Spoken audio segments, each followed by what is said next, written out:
आप लोगों ने कल से अधिक से अधिक संख्या में आना है। अरे घर के काम तो कभी पूरे नहीं होंगे जब तक रहेगी जिंदगी, फुर्सत न होगी काम से। एक समय खाने को रोटी नहीं थी, हम लोग पूरे दिन मेहनत करते थे, खेती बाड़ी करते थे, लेकिन फिर भी कुछ नहीं होता था। जाते हैं, कोई त्योहार आ जाए, नवरात्र आ जाए, शिवरात्रि आ जाए तो भगवान को कोई पूछने जाता है कि आप यहीं हो कि चले गए। हाँ, लेकिन शहरों में तो रोज भक्त लोग जब तक भगवान का दर्शन करने मंदिर नहीं जाते तब तक तो उनका दिनचर्या प्रारंभ नहीं होते। लेकिन मैंने आपसे शिव चरित्र कहा, उसके पीछे कारण है। क्या कारण है जानते हो भरद्वाज जी? प्रथम ही मैं कही शिव चरित, बूझा मरम तुम्हारा। प्रथम ही मैं कही शिव चरित, बूझा मरम तुम्हारा। और फिर मैं समझ गया, सुचि सेवक तुम राम के, रहित समस्त विकार, रहित समस्त विकार। हे भरद्वाज जी, याज्ञवल्क्य जी ने कहा, मैं समझ गया कि तुम राम जी के भक्त हो। प्रथम ही मैं कही शिव चरित्र, शिव चरित्र को कहने का कारण ही यह था कि राम भक्त के भीतर राम जी के प्रति, राम को प्राप्त करने और राम जी के भक्ति को कितना उसने धारण किया। जब तक वक्ता को श्रोता का मर्म ना मालूम पड़े तब तक तो उसका कहना ही व्यर्थ। ये बिल्कुल ऐसी घटनाएं समझने का प्रयास करना। हमने कहीं पढ़ा, कोई मुसाफिर जा रहा था, जाते हुए मुसाफिर ने एक महात्मा को अपने आश्रम की चौखट पर बैठे देखा। तो उसने पूछा, महात्मा जी मुझे फलां स्थान पर जाना है, तो क्या आप मुझे रास्ता बता सकते हो? तो महात्मा जी ने कहा, हाँ ठीक है, यहाँ से सीधा जाना, फिर आगे जाकर के बाएं रास्ता होगा, बाएं मुड़ जाना, फिर आगे पेड़ दिखेगा, उस पेड़ से सीधा नहीं जाना, बाएं मुड़ जाना, वहां से सीधे चले जाना। सुन रहे हो? वो व्यक्ति बड़ा प्रसन्न हुआ, जी महात्मा जी। निकला, आधे घंटे बाद वापस आया। कहाँ आया? वहीं आया जहां महात्मा जी खड़े थे। महात्मा जी से आकर के कहा, महात्मा जी आपने तो कहा था कि जिस मार्ग को आपने बताया मैं उसी मार्ग पर चला, लेकिन मैं अपने लक्ष्य तक नहीं पहुंच पाया, मैं तो वहीं आ गया जहां से मैंने अपनी यात्रा को शुरू किया। महात्मा जी मुस्कुराए। महात्मा जी ने कहा, अरे भैया बहुत अच्छा हुआ कि तू वापस आ गया। मैंने जानबूझ करके तुझे ये मार्ग बताया, इसलिए बताया कि मैं जानना चाहता था तू सच में कहीं जाना भी चाहता है या केवल मुझसे पूछ रहा है। और अब मुझे पता चल गया तू वास्तव में उस लक्ष्य तक जाना चाहता है, तो अब की बार मैं तुझे वास्तविक मार्ग बताऊंगा। तो ये राम कथा की बात शुरू हो रही।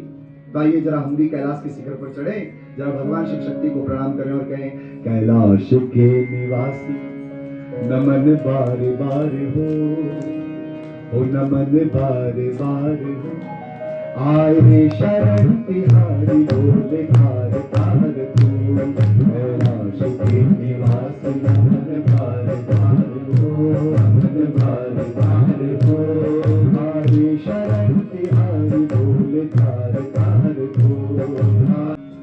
अवसर जाना, हृदय में पूर्व जन्म की सारी घटना आ गई। याद आया कि मैं सती बनकर के जब आई थी ना, तो राम जी के प्रति मैंने संदेह रखा, नहीं पहचान पाई कि ये जगदीश्वर हैं, और उस संशय का कारण शिव ने मेरा त्याग किया। अपना आसन बिछाया, शिव चरणों में आकर के प्रणाम किया और कहा, कथा जो सकल लोक हितकारी, सोई पूछन चाह शैल कुमारी। विश्वनाथ मम नाथ पुरारे, त्रिभुवन महिमा विदित तुम्हारी। हे त्रिभुवन के गुरु, हे जगदीश्वर, हे स्वामी, हे प्रभु, जो सकल लोक को पालन करने वाली कथा है, मैं आपसे वही पूछना चाहती हूँ। आप त्रिभुवन के गुरु हैं, आपकी महिमा अपरंपार है, जगत आपकी महिमा को जानता है। इसलिए हे महादेव, जो मोह पर प्रसन्न सुख राशि, जाने सत्य मोहि निज दासी। अगर आप अपने चरणों की दासी मुझे मानते हैं और आप मुझ पर प्रसन्न हैं हे महादेव, तो प्रभु हरहु मोर अज्ञाना, कही रघुनाथ कथा विधि नाना। हे महादेव, अगर आप मुझ पर प्रसन्न हैं तो मेरे अज्ञान का हरण कीजिए और मुझे राम जी के विभिन्न प्रकार की लीला चरित्र की कथा को सुनाइए। मैं उन राम जी की कथा सुनना चाहती हूँ। कौन राम जी? जो बोले, तुम पुनि राम राम दिन राते, सादर जपहु अनंग आरती, राम सो अवध नृपति सुत सोए, की अज अलख अन अगुण अलख गति गोए। हे महादेव, जिनका नाम नित्य निरंतर आपके मुख पर राम राम नाम से निकलता है, उनकी महिमा जो सतत आपके, या वेद पुराण में जिसका नाम लिया जाता है, साधु संत यति महात्मा सिद्ध जन जिनका नाम पुकारते हैं, वो राम कोई और है। जो अलग है, अनादि है, अनंत है, वो राम कोई और है, और दशरथ पुत्र राम कोई और है। हे प्रभु, प्रथम सो कारण कहूं विचारे, निर्गुण ब्रह्म सगुण बपुधारी, त्रिभुवन गुरु वेद बखाना, आन जीव पावे का जाना। हे प्रभु, मैं जानती हूँ कि आप त्रिभुवन के गुरु हैं। इस बात को, वेद को, शास्त्र को जानने वाला ही जानता है। पामर लोग जो वेद शास्त्र को नहीं जानते, अविवेकी व्यक्ति इस ज्ञान को नहीं जानते कि आप ही त्रिभुवन के गुरु। इसलिए हे त्रिभुवन के गुरु, मैं आपको गुरु रूप में प्रणाम कर रही, मैं आपसे पूछ रही हूँ कि हे प्रभु, उन भगवान का चरित्र क्या है। जो कुछ मैंने पूछा हो वो बताना, और जो कुछ मैं पूछना भूल गई हूँ वो भी बताना। पार्वती जी ने रामचरितमानस में कहा इस बात को, जो पूछ रही हूँ वो तो बताना प्रभु, लेकिन जो मैं पूछना भूल गई हूँ ना, वो भी बताना। मंगल द्रवऊस दशरथ अजर बिहारी, मंगल का धाम है, अमंगल के हरने वाले दशरथ नंदन के आंगन में खेलने वाले बाल रूप श्री रामचंद्र जी महाराज को वो सदैव मुझ पर कृपा करें। बोले राजा रामचंद्र भगवान की जय। भगवान शिव बड़े प्रसन्न हुए और कहा, धन्य धन्य गिरिराज कुमारी, तुम समान नहीं को उपकारी। तुम्हारे समान तो जगत में कोई उपकारी हो ही नहीं सकता है। क्यों? तुमने जो राम जी की कथा महिमा सुनने की जिज्ञासा रूपी प्रश्न को उपस्थित किया, प्रकट किया, तो प्रश्न करने पर तुम्हारा भी कल्याण होने वाला, और हम उत्तर देंगे तो राम कथा सुनाएंगे तो हमारा भी कल्याण होगा, और हम दो की प्रश्न उत्तरी को जो जन जगत में जहां तक सुनेंगे उनका भी कल्याण होगा। इसलिए देवी, तुम समान नहीं हो उपकारी। अरे वाह, पूछे हूँ रघुपति कथा प्रसंगा, सकल लोक जग पावनी गंगा।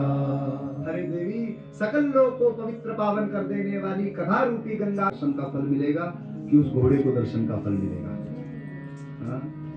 जिसने इतना संघर्ष करके प्रभु के धाम में प्रवेश किया, वो पशु। इसलिए अभी कर लो। गोस्वामी जी महाराज कह रहे हैं, भगवान शिव ने कहा, राम कथा सुरधेनु सम, सेवत सब सुखदानी, सत समाज सुरलोक सब, को न सुने अस जानी, को न सुने अस जानी। राम कथा सुरधेनु सम, राम जी की कथा सुरधेनु है, कामधेनु को है। और जो राम जी की कथा सुनते हैं वो सत्संग में आकर के राम कथा जब सुनते हैं तो इस बात को ध्यान देना, सत समाज सुरलोक सब। संतों का समाज, जहां राम कथा का समाज बैठ करके सुनता है, वो कोई साधारण समाज नहीं होता। सुरलोक, वह साक्षात सुरलोक यानी देवताओं का लोक, स्वर्ग बन जाता है। इस बात को जान करके कि हम स्वर्ग में जाएं जीते जी, और भगवान की कथा जो कामधेनु है, उस कामधेनु का आश्रय प्राप्त करें, ये जान करके कौन न सुने, अस जाने, ये जान करके कौन नहीं राम जी की कथा सुनेगा। भगवान शिव ने कहा, राम कथा सुंदर कर तारी, संशय बिहग उड़ावन धारी। राम जी की कथा सुंदर तारी है, तारी यानी ताली, सुन रहे? संशय रूपी बिहग संशय रूपी पक्षी कहीं बैठे हो और कोई जाकर के पक्षियों के बीच में जोर से ताली बजा दे, तो क्या पक्षी वहीं बैठे रहेंगे?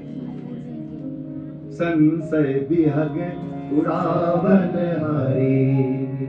जिस प्रकार से जीव के पक्षियों के बीच में जाने पर ताली बजाने से पक्षी उड़ जाते हैं, उसी प्रकार से राम कथा रूपी ताली जहां बजती है वहां संशय रूपी पक्षी भी उड़ जाते हैं, संशय का निवारण हो जाता है। जिनको वेदवाणी से क्या सुख है, क्या लाभ है, क्या हानि है, इतना भी विचार नहीं। वे लोग ऐसी बात करें तो बात बनती है, लेकिन तुम्हारे मुंह से ये बात मुझे बिल्कुल अच्छी नहीं लगी। तुमने कहा कि भगवान अगर निर्गुण निराकार है तो सगुण साकार कैसे?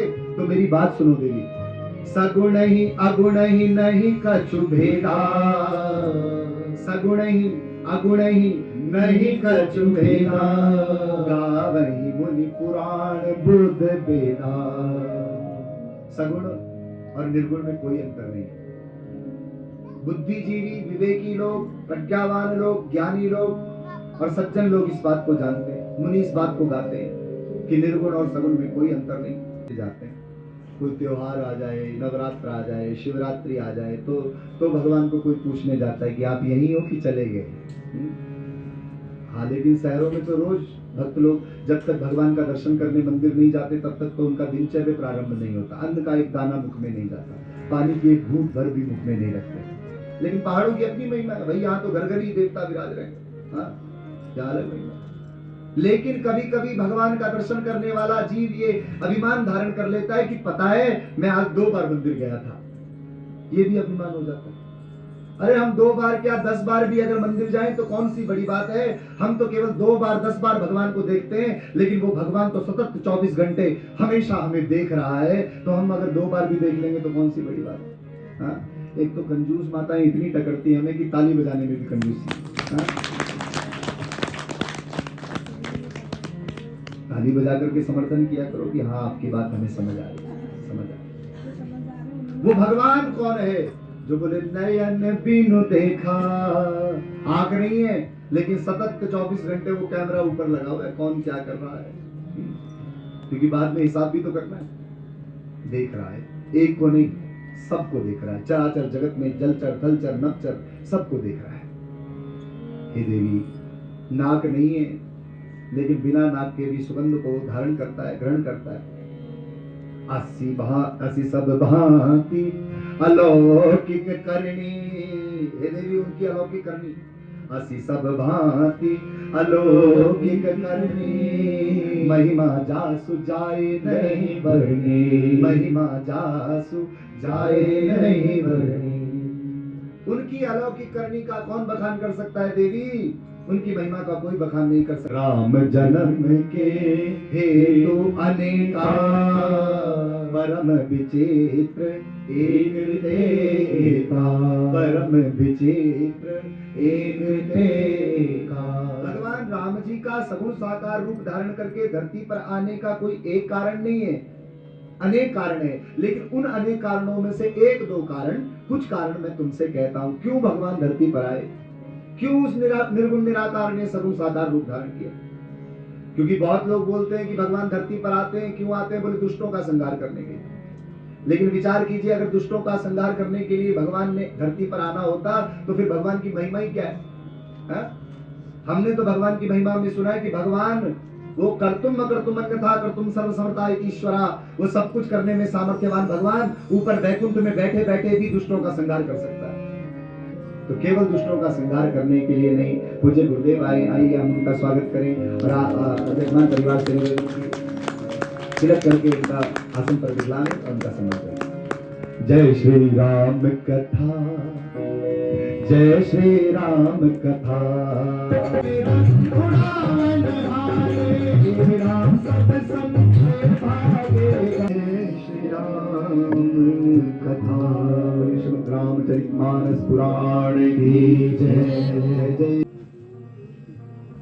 कथा उसको कहते हैं जो हमें संसार से उपरम कर दे, विरक्त कर दे और संसार से उठा करके हमें परमात्मा की गोद में बिठा दे, उसको कहते हैं कथा। हमारे जीवन को ये समझाती है कि संसार का जो दुख है वो इस प्रकार से है जैसे हम समुद्र के पास जाए और समुद्र में बुलबुले उठ रहे हो और हम समुद्र के पास बैठ जाए और सोचे कि जब ये बुलबुले बंद होंगे तब मैं नहाऊंगा, स्नान करूंगा। हो जाते हैं खेत में और उसके बाद क्या होता है, कोर्ट कचहरी शुरू हो जाती है। वो उसका दावा कर देता है, मतलब 2 गज भूमि के लिए लाखों रुपए लगा देते हैं और रोज कोर्ट के चक्कर काटते हैं। तो भगवान हंसते हैं, उस समय परमात्मा हंसते हैं और वो कहते हैं कि इसको देखो, एक क्षण के लिए मैंने इस जीव को बनाया है और एक क्षण का इसका जीवन है। हमारा ये जो जीवन है ना, ये श्वास का पता नहीं कि दूसरी श्वास आए कि ना आए, और जितनी हमारी श्वासें निकल रही है उतना हमारा जीवन कम हो रहा है। क्या थे हम और आज क्या है? क्या था हमारे पास? चाहे आप हैं, चाहे मैं हूं, चाहे कोई हो, एनीथिंग। मतलब ये आपकी आंखों में आंसू आ जाएंगे और आपको लगेगा कि हमारे परमात्मा ने क्या नहीं दिया हमें, क्या था हमारे पास। एक समय खाने को रोटी नहीं थी, हम लोग पूरे दिन मेहनत करते थे, खेती बाड़ी करते थे, लेकिन फिर भी कुछ नहीं होता था। और आज कोठी है, गाड़ी है, एयर कंडीशन है, सुंदर घर है, लेकिन शांति नहीं, प्रेम नहीं। और यदि शांति और प्रेम नहीं है तो कुछ नहीं। तो हमारे आंखों में आंसू आएंगे और हम सोचेंगे, हे प्रभु आपका बहुत बहुत धन्यवाद, आपने बहुत कुछ दिया है और हमारे मुख से भजन निकलेगा। आगे आपने आना है, हमें बहुत अच्छा लगेगा। पर वैसे मैं कहता हूँ कि महाराज जी कथा में ज्यादा करके पुरुष लोग ही आते हैं, लेकिन यहाँ पहला दृश्य हो रहा है जहाँ पुरुष कम है, लेकिन आना चाहिए। देखो, व्यासपीठ से कभी कोई ऐसा शब्द निकल सकता है जो हमारे भाग्य को बदल सकता है। मैं आपको एक बात बताऊं, हमारे यहाँ रुद्रप्रयाग सुना होगा आपने, वहां की एक जगह है, वहां हमारा कार्यक्रम था तो एक बहन बड़ी रोई। उसने कहा, भाई साहब क्या बताएं, मैं तो रोज आ रही हूं, लेकिन मैंने अपने पति को भी कहा तुम भी चलो ना। बोला एक कथा व्यथा हमें अच्छी नहीं लगती, तो मैं चाहती हूं कि वो भी कथा में आए, कुछ ऐसा उपाय बताओ, कुछ टोटका बताओ। तो फिर हमने कहा कि वो किस चीज को मानते हैं। वैसे तो हमारा 33 कोटि देवता है, राम, कृष्ण, माता, शंकर, हनुमान, किसी को तो मानता होगा। बोला हाँ, मंगलवार का व्रत करता है। इसका मतलब हनुमान जी का व्रत तो है भैया।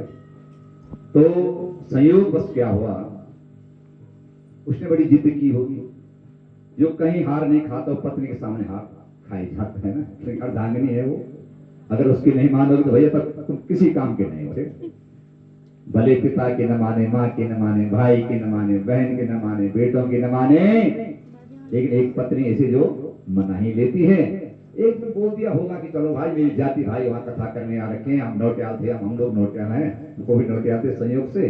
बोला हमारे भाई साहब कथा में आ रहे हैं, चलो थोड़ा उनका सम्मान तो करो, उनको थोड़ा देख तो लो कहां से आएगा। उत्तराखंड की इस पावन धरती में, कुमाऊं की पावन धरती में, अल्मोड़ा की पावन पवित्र धरती में, और भगवान गंगनाथ जी के श्री चरणों में आए हैं।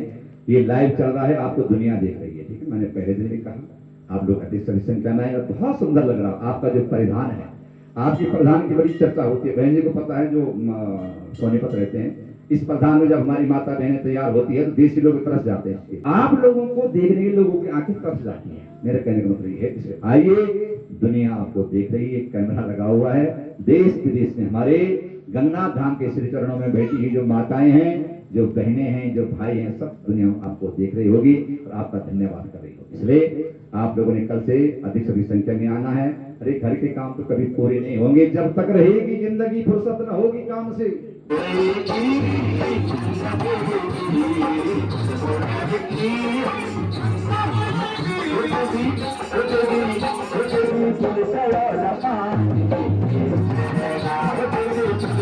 Thank you.